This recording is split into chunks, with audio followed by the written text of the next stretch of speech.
Hello, welcome to the Leverton Review, where I, Adam, literally try to review everything in the world on my quest to be the most prolific reviewer of all time.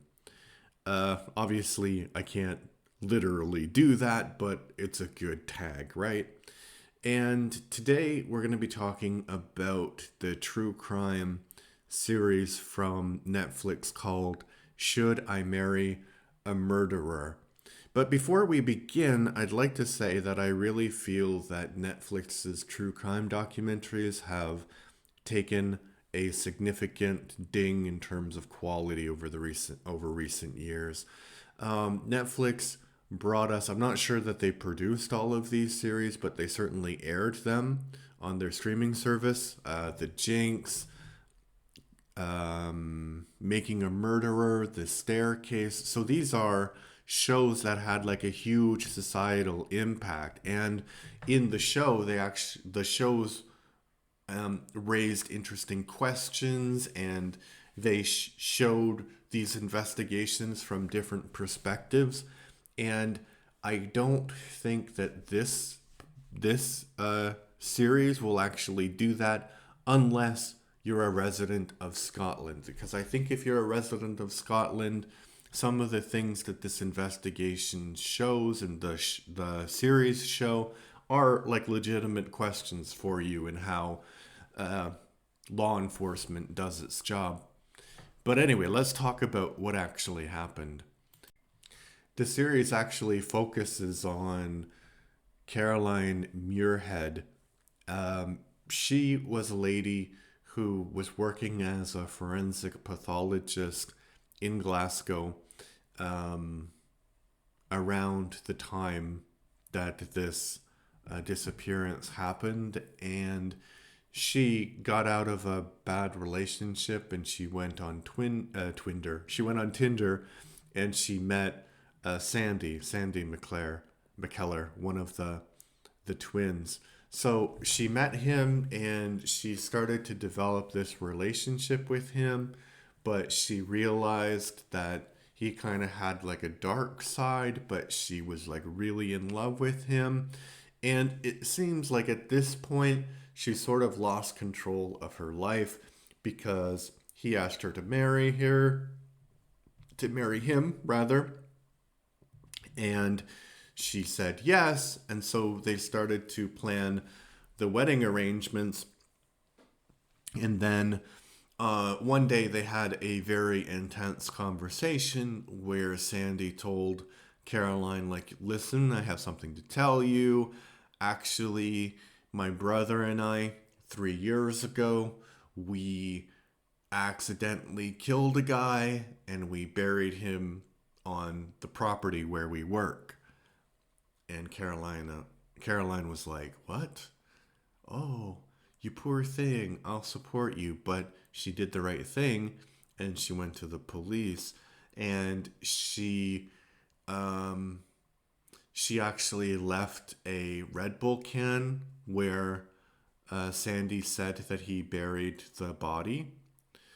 And if we talk a bit about Caroline's character, she's very engaging, and like the the document that's the best part about this series is that they focus so much on her and her personality. So it's a good thing and a bad thing because she is not the most interesting person in this whole thing.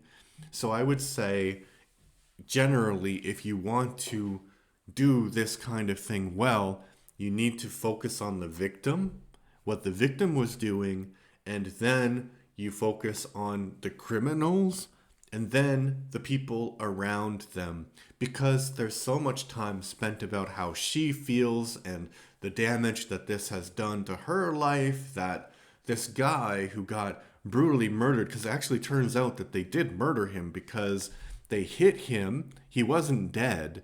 Like Sandy said to Caroline that he was dead when they hit him, but no, they hit him and then he was dying on the side of the road. They waited until he died and then they buried him. So victim first, then the criminal, and then the people affected by the criminal's actions who are not the victim, because that's that's like the hierarchy of needs of a true crime thing, because we can't forget the fact that there was an actual victim to this crime. And Caroline was a victim, but to a lesser extent because she's still alive, right?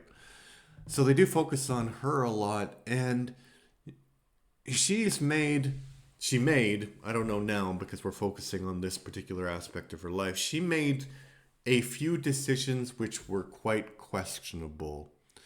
Um, so she reports it to the police, and initially the twins get arrested and they get released because there's not enough evidence to detain them. And this is what she says. She's at home and she gets a message from a mutual friend, and says, "Oh, Sandy and Robert are out of prison." And she's looking at it, and then it goes to unread. And she's like, "Well, it went unread, so clearly I have to reply." No, you don't. That's not a law. You can ignore people, you can block people. It's okay. So then she wrote something like, "Oh, I'm so glad that he's okay." Then she gets a call from an unknown number. It's Sandy, and she's like, "Oh, but they know my phone. I have my phone in my hand. I can't like ignore them." Yes, you can. You're an adult. You can ignore them.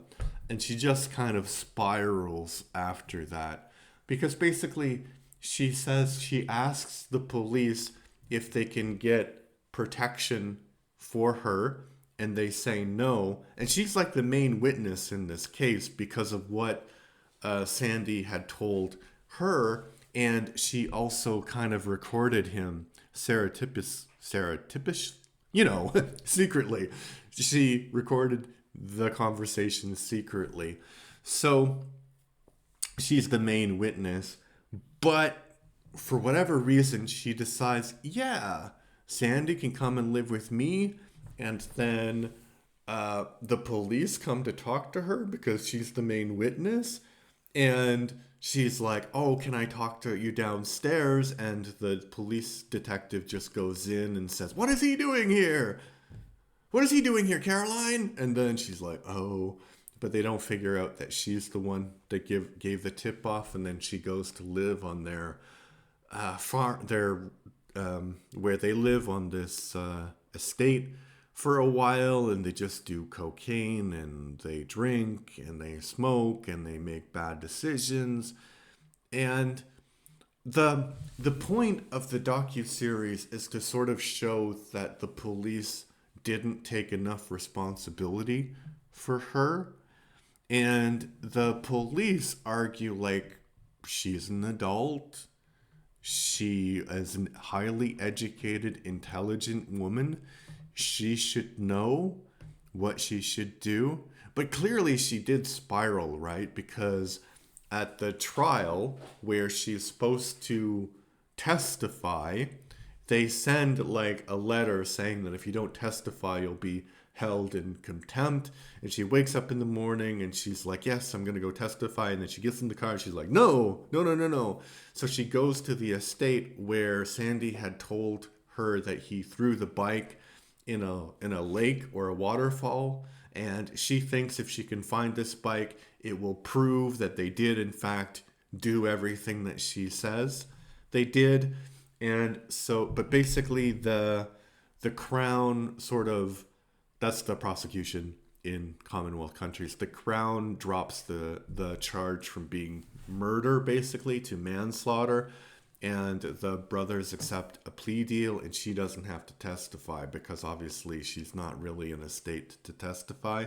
So they admit that they had hit the guy, left him on the side of the road to die. So, I think that is an interesting story, and clearly it did kind of affect me because I can tell you what happened without looking at notes or anything. So it is an interesting story, but I don't think that it's well told.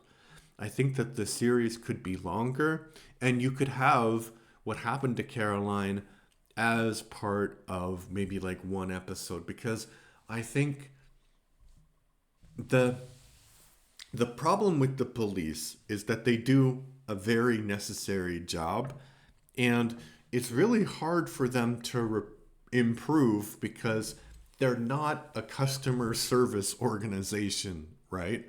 They don't go up to murderers and say, "How can we improve our investigations? Could you please fill in the survey?" They don't do that. So it one way that they can improve is by looking at documentaries like this and kind of coming to some conclusions, because I think the way they handled their witnesses does need to be improved. So, as I said in the beginning, I think this would have some impact in Scotland, but is it interesting outside of Scotland?